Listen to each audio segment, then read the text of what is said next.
Good evening. Time is critical, crucial, and starting to run out for rescuers in Morocco trying to find survivors trapped under mounds of rock and rubble. This is what crews are dealing with as they remove debris by hand, searching desperately for survivors, one person here being pulled out alive from the devastation.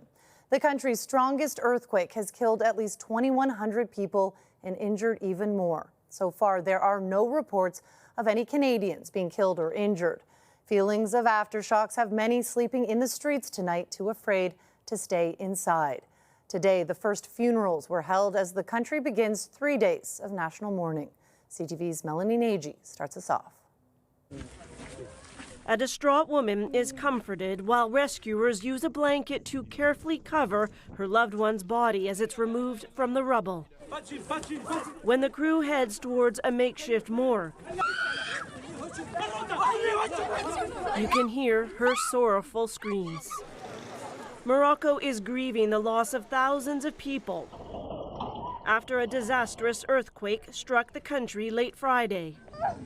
Numerous funerals were held today. This one took place in a field outside a small town. Rural and remote areas were the hardest hit. Our dinner. 36-year-old Yassin says his family was sharing a meal at the time of the quake. With their home seriously damaged, he's uncertain what they'll do next. No food, no water. We lost also electricity. It was very catastrophic. The historic and culturally rich city of Marrakesh was also damaged, but the nearby airport is open and filled with tourists looking to leave. It was absolutely terrifying. Toronto's Nathaniel Williams and his partner were preparing to head to the airport when their hotels started to sway, sending them scrambling for safety. We just grabbed each other and held each other and just hoped and prayed for the best.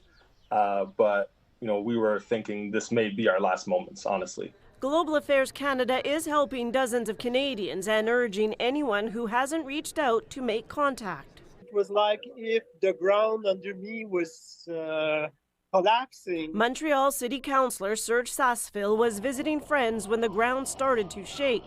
While the ordeal was terrifying, he says people are doing whatever it takes to help those in need. Moroccans are very resilient people. Beautiful to see how they help each other. Communities coming together, especially in the search for survivors. Here, regular citizens join a rescue team as someone is pulled alive from collapsed concrete.